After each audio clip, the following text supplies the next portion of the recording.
ഒരു വർഷം മുൻപ് സോഷ്യൽ മീഡിയയിൽ വൈറലായ വിവാഹമായിരുന്നു അനാഥ പെൺകുട്ടി അനാമികയുടേത്. മകൻ വിഷ്ണുവിനെ കൊണ്ട് ജീവിതം കാരുണ്യഭവൻ നടത്തിപ്പുകാരിയായ ഉദയ ഗിരിജ അനാമികയെ വിവാഹം കഴിപ്പിച്ചു. ഏറെക്കാലമായി ജീവിതമാകെ അന്തേവാസിയായിരുന്നു അനാമിക. മകന് വിവാഹപ്രായമായപ്പോൾ വധുവുമായി അനാമിക മതിയെന്ന് ഉദയ ഗിരിജ തീരുമാനിക്കുകയായിരുന്നു. ഇപ്പോൾ അനാമികയ്ക്കും വിഷ്ണുവിനും ഒരു പെൺകുഞ്ഞുണ്ട്. യൂട്യൂബ് ചാനലുമായി സജീവമായി ഇരുവരും പങ്കുവയ്ക്കുന്ന പുതിയ വ്ലോഗുകൾ ചർച്ചയാവുകയാണ്. കുഞ്ഞിന്റെ തല മൊട്ടയടിക്കാനായി പഴനി മുരുകൻ കോവിലിൽ പോയ വിശേഷങ്ങളാണ് വ്ലോഗിൽ താരങ്ങൾ പങ്കുവച്ച്. അതിരാവിലെ പുറപ്പെട്ട ഇരുവരും വൈകിട്ടോടെയാണ് ഇരുവരും നാട്ടിൽ തിരിച്ചെത്തിയത്. പൊതുവെ മകൻ കുഞ്ഞിന്റെ തലമുണ്ടനം ചെയ്യുന്ന ചടങ്ങിൽ അമ്മയും മറ്റും കുടുംബാംഗങ്ങളും പങ്കെടുക്കും. എല്ലാവരുമായി ചേർന്ന് പഴനിയിൽ പോകണമെന്നായിരുന്നു അനാമികയുടെയും ആഗ്രഹം.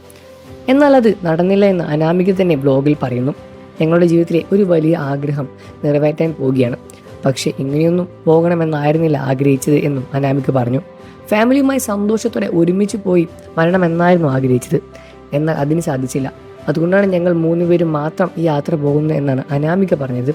വീഡിയോ വൈറലായതോടെ വിഷ്ണുവിൻ്റെ അമ്മയുമായി അകൽച്ചയിലാണെന്ന ചോദ്യങ്ങൾ ഉയരാൻ തുടങ്ങി. മാത്രമല്ല അത്തരം ചോദ്യങ്ങൾക്ക് ഉടനടി പോസ്റ്റുകളും അനാമിക പങ്കുവയ്ക്കുന്നുണ്ട്.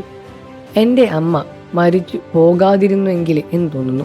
ചില കാര്യങ്ങൾ നേരിടുമ്പോൾ ചില കാര്യങ്ങൾ തുറന്നു പറയാൻ അമ്മ ഉണ്ടായിരുന്നെങ്കിൽ എന്ന് ഒത്തിരി ആഗ്രഹിച്ച നിമിഷങ്ങളാണ് ഇപ്പോൾ എൻ്റെ മുന്നിലൂടെ കടന്നു പോകുന്നത്. ഒരു അമ്മയുടെയും അച്ഛൻ്റെയും എല്ലാം സ്നേഹം എനിക്ക് എൻ്റെ ഉണ്ണി അണ്ണൻ തരാൻ ശ്രമിക്കുന്നുണ്ട്. എൻ്റെ കണ്ണൊന്ന് നിറഞ്ഞാൽ അല്ലെങ്കിൽ എനിക്കൊന്ന് സങ്കടം വന്നു കഴിഞ്ഞാൽ എൻ്റെ ഉണ്ണി അണ്ണൻ്റെ കണ്ണും നിറയും. ഉണ്ണി അണ്ണൻ എൻ്റെ കണ്ണ് നിറയാതെ എത്രത്തോളം നോക്കാൻ പറ്റുമോ അത്രത്തോളം എന്നെ ചേർത്ത് പിടിക്കുന്നുണ്ട്. പക്ഷേ എന്നെ അത്രത്തോളം ചേർത്ത് പിടിക്കുമ്പോൾ ഉണ്ണിയണ്ണൻ്റെ താങ്ങി നിൽക്കാൻ എനിക്ക് വീട്ടുകാരോ അമ്മയോ അച്ഛനോ ഉണ്ടായിരുന്നില്ലല്ലോ എന്ന് ആലോചിക്കുകയാണ്. നിങ്ങളിൽ ചില വ്യക്തികൾ എങ്കിലും നെഗറ്റീവ് പറയുമ്പോൾ പ്രതികരിക്കുന്നത് മറ്റൊന്നും കൊണ്ടല്ല. എന്നെ ഈ ഭൂമിയിൽ സ്നേഹിക്കാനും ഇതേപോലെ മനസ്സിലാക്കിയ ഒരു വ്യക്തി ഈ ലോകത്ത് വേറെ ഇല്ല. അതുകൊണ്ട് തന്നെ എല്ലാവരുടെയും സ്നേഹവും പ്രാർത്ഥനയും എന്നും എനിക്കും എൻ്റെ ഉണ്ണിയണ്ണനും ഉണ്ണിമോൾക്കും വേണം. ചില സമയത്ത് സങ്കടം വരുമ്പോൾ ഞാൻ ആലോചിക്കും, ദൈവമേ, എന്തിനാ എൻ്റെ അച്ഛനെയും അമ്മയും പിരിച്ചത്? അമ്മ മരിച്ചത് എന്തിനാണ്? അച്ഛൻ എന്തിനാ എന്നെ നോക്കിയത്? ഞാൻ ഏതേ അനാഥയായി പോയത്? എന്നെ എന്തിനാ അനാഥയാക്കിയത്? എന്നൊക്കെ ഒത്തിരി ചോദ്യങ്ങൾ എൻ്റെ മനസ്സിൽ വരും എന്നാണ് അനാമിക കഴിഞ്ഞ ദിവസം സോഷ്യൽ മീഡിയയിൽ കുറിച്ചത്. മക്കളും ഭർത്താവും മാത്രമേ തനിക്കിപ്പോൾ സ്വന്തമായിട്ടുള്ളൂ എന്ന് അനാമിക പറയാതെ പറയുന്ന കുറിപ്പുകളാണിത്.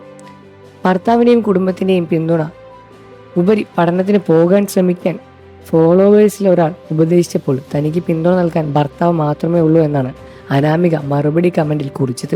ഇതോടെയാണ് വലിയ രൂപത്തിലുള്ള ചർച്ചകളും ഉണ്ടായത്. ഈ വിഷയത്തിൽ നിങ്ങളുടെ അഭിപ്രായം എന്താണെന്ന് വീഡിയോയ്ക്ക് താഴെ കമൻറ്റ് ചെയ്ത് പറയുക. വാർത്തകളും വിശേഷവും എത്രയും പെട്ടെന്ന് അറിയാൻ നമ്മുടെ വീഡിയോ ഒന്ന് ലൈക്ക് ചെയ്ത് ചാനൽ ഒന്ന് സബ്സ്ക്രൈബ് ചെയ്ത് സപ്പോർട്ട് ചെയ്യണേ ഫ്രണ്ട്സ്.